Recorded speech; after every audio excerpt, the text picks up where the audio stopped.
Severed Steel is a lot of things. It's fast,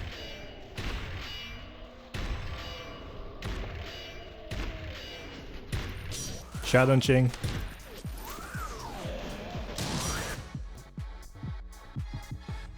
stylish,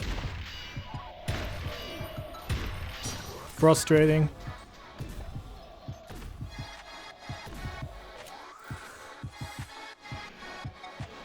but most importantly though, one of the best shooters I've played in recent years.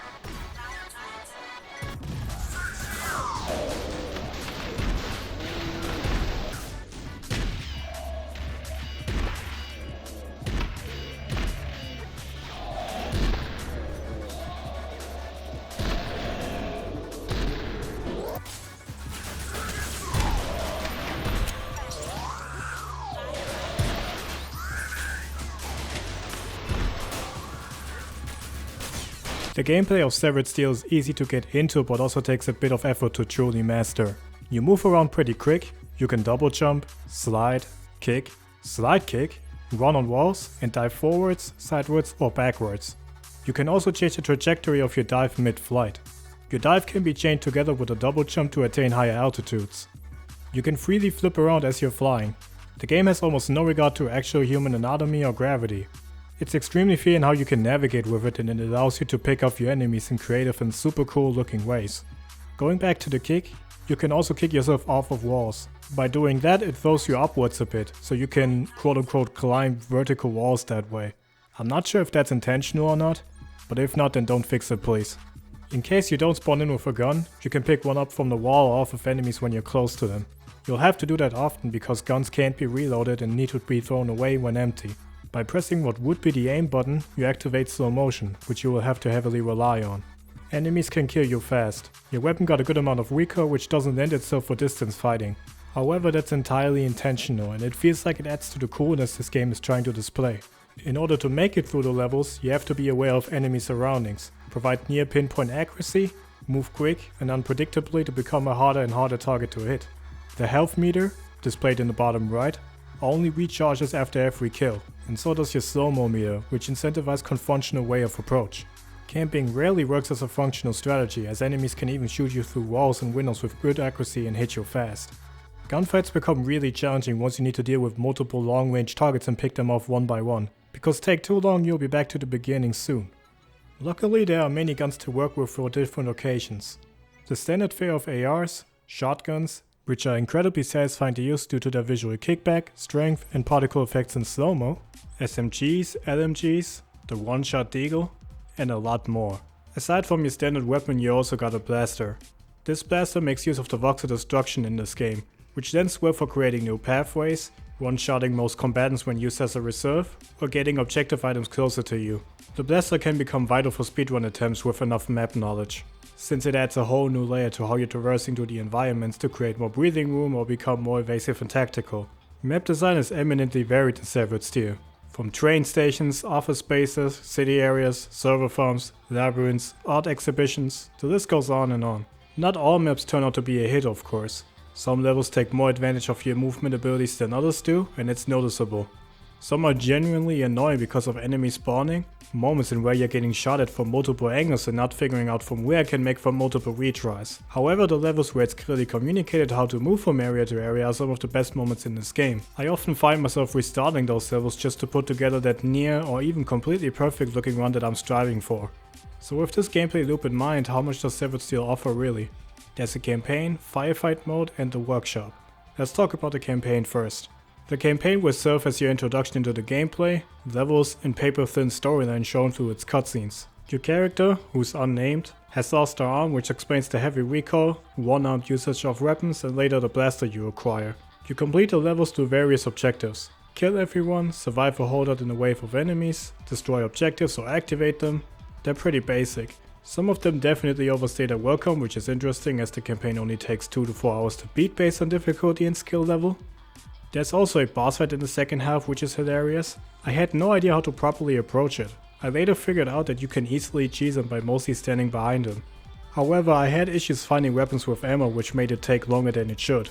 But other than that, I got it done pretty simple. This boss fight definitely didn't need to be there, and if so, required much polishing. Another level I did not enjoy was the one in the penthouse with the flamethrower. It sounds simple, burn everything down with the flamethrower while killing everything in your way. Constantly using the flamethrower limits your vision however, and you also need to engage in gunfights along the hallways sometimes, which for this type of weapon poses as an issue. Enemy spawning was also rampant. On sharpened steel, being shot at from everywhere while using a short to mid-range weapon was super frustrating and I had to restart many times. I think toning down the amount of enemies that spawn at least would have made things more bearable. After you finish the campaign for the first time, you unlock Campaign Plus, which increases enemy placement and respawns them more often to drive up difficulty. I only recommend that once you're really good at this game because the amount of heavies they throw at you sometimes severely overwhelmed me.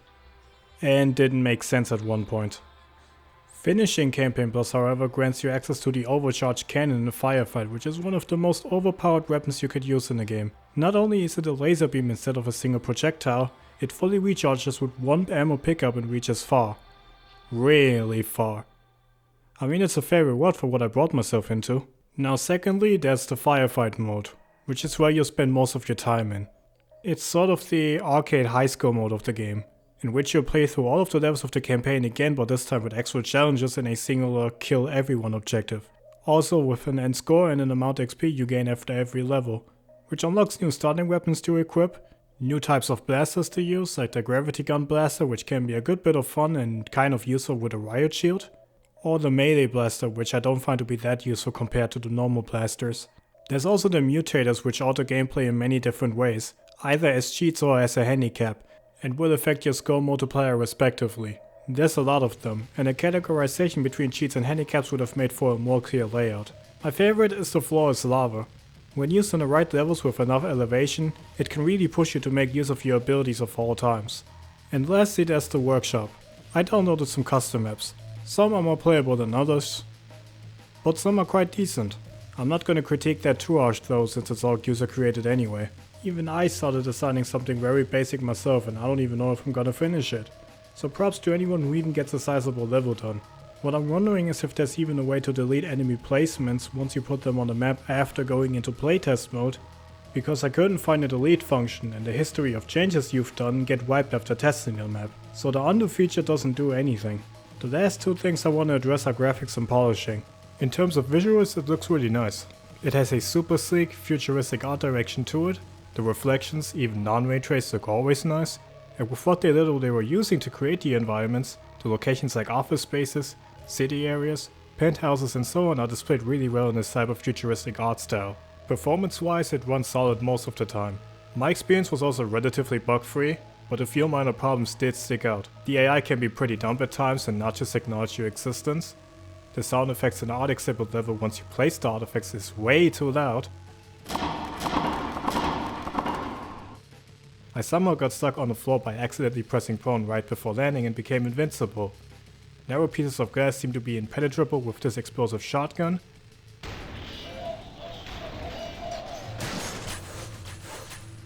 The flamethrower, while super powerful, on rare occasions doesn't do anything at all.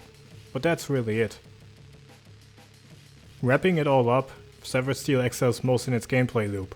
The lack of restraint in how you can move, the exhilarating moments some of the levels create, mixed with the colorful stylized visuals and pick up and play design make for one of the most underrated and addictive shooters I've played in recent years. This game doesn't do much, which works in its favor. It's a very clear example of taking an idea and making the best out of it.